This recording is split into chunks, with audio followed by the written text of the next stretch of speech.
To put it simply, it's Elon's answer to starting SpaceX in the first place. It's the primary vehicle that he wants to use to send people to Mars and start a self-sustaining settlement there.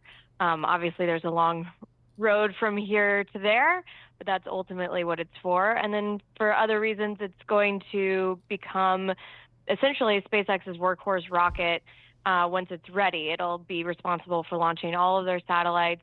It's also on track to send humans to the moon, bring them back. So it's got a lot of responsibilities, and SpaceX is hanging a lot of hopes on it. Well, before it gets there, it's got to successfully get off the launch pad and I guess into orbit, which hasn't done that at all yet?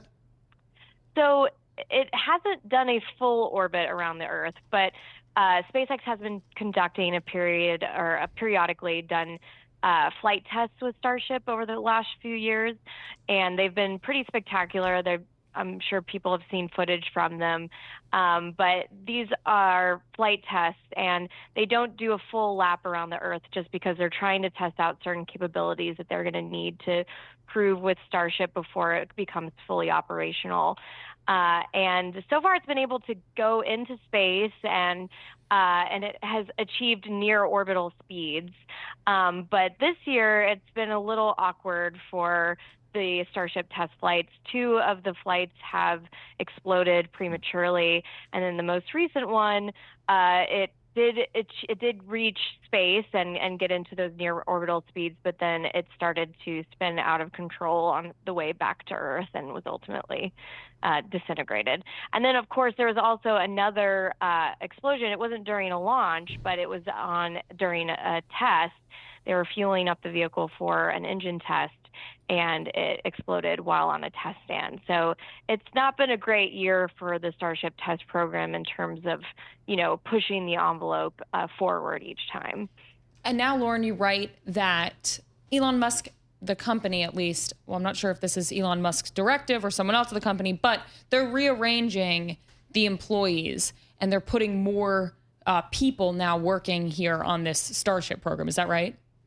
Right. Yeah. After the pad explosion that I mentioned, the company decided to do something called a surge, where they took 20% of the resources from their Falcon engineering team, and then relocated them onto the Starship program to help with reliability and testing. And it's a pretty common tactic at a Musk company to, if something is needing extra help, needing extra hands on the problem, they'll rearrange from parts of the company. So we'll see if that actually works, but it sounds like they're putting much more of an emphasis on individual component testing and making sure there's more reliability before they get to the launch pad.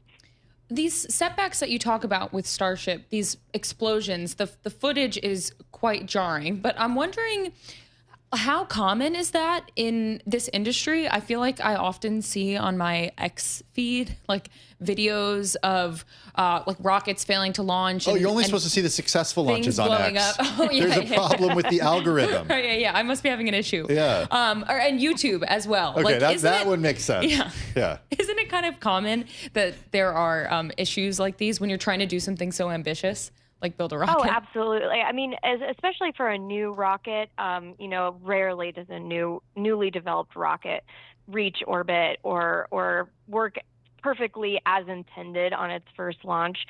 What makes SpaceX and Starship a bit unique, though, is that most companies will try their best to have a perfect launch when they get to that debut. With SpaceX, they have this kind of fly fast, fail, fix, repeat approach where they like to fly as often as possible, knowing that they might actually have an issue and an explosion, and then taking that information, learning from it, and incorporating it into the next flight. I think what the issue with these latest setbacks has been is, are they actually pushing the envelope forward? Are they actually learning from those issues and then reincorporating them? Are they actually creating new issues? SpaceX likes to do a lot of updates, a lot of upgrades, and sometimes they might introduce an upgrade that has an unintended consequence that they weren't able to test until that upgrade was introduced. So, but they still they still consider these failures learning experiences. So I would say it's common for new rockets to have issues, but for SpaceX, they kind of barrel right into it without, and kind of have that expectation of explosions up front. We're speaking with Loren Grush, Bloomberg News space reporter, also the author of The Six, The Untold Story of America's First Women Astronauts. Her story, along with Kyle Porter, among the most read on the Bloomberg terminal today.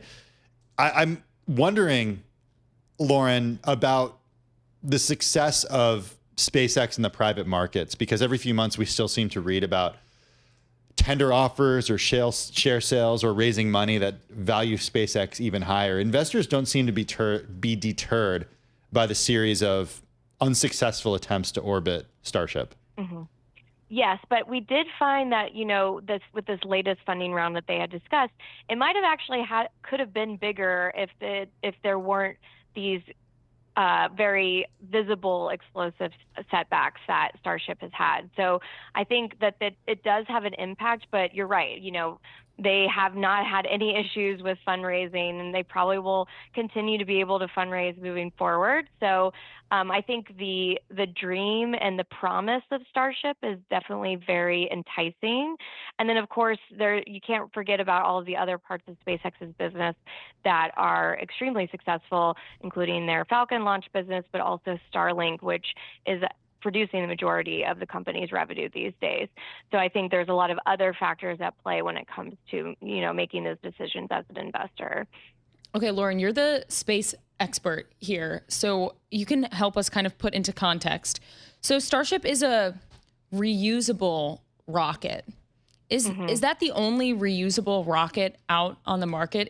It sounds intuitively pretty remarkable to have a rocket that lands back down and comes back. But am I years behind the space advancements? No, it does sound remarkable, and I think that is part of the grand vision that makes Starship so enticing to people, right? It is billed as being fully reusable. Now, it hasn't actually demonstrated that yet. That's kind of why it's taking so long for SpaceX to get it right, because it's such a daunting task to perfect.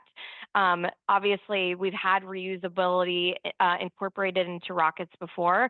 SpaceX, for instance, is kind of known for, revitalizing reusability efforts with its Falcon 9 rocket. But that rocket's only partially reusable. The first stage is able to come back, but the second stage does not. And then, of course, the space shuttle was also partially reusable when it was running for NASA. But again, parts of that didn't actually come back intact, and it had to be refurbished quite a bit between flights. But the promise of Starship, which would make it unlike any other rocket that has ever been developed, is that both of the pieces, the Starship vehicle on top and the Super Heavy booster on the bottom, are supposed to come back intact. And supposedly, from what SpaceX has advertised, that will make it extremely cheap and capable of flying rapidly. So, they've made quite big promises of flying, hundreds of times a day. Wow. I don't think we're quite at that level yet. We're pretty far away from that reality, but supposedly that's going to be the key that unlocks that future, right? Is that full reusability. Loren, is it based on the folks you spoke to for this piece, the reporting that you and Kyle did, is it really a question of when, not if, this thing is as successful as Elon has laid out? Is that up in the air still? I don't want to make that judgment call, but one thing I will say is I never bet against SpaceX. Their MO is kind of proving the haters wrong, right? When they were first forming, they made all of these big promises and were going to promise to disrupt the industry, and a lot of, legacy space companies were, very scoffed at their claims and what they said they were going to do, but then look at what they've achieved. They have been able to bring down the cost of going to space. They did achieve that partial reusability that I was talking about, and they've become, the predominant launch provider for NASA and the U.S. government. So, I will never say that SpaceX can't do something that it sets out to do. So maybe that is a roundabout way of answering your question.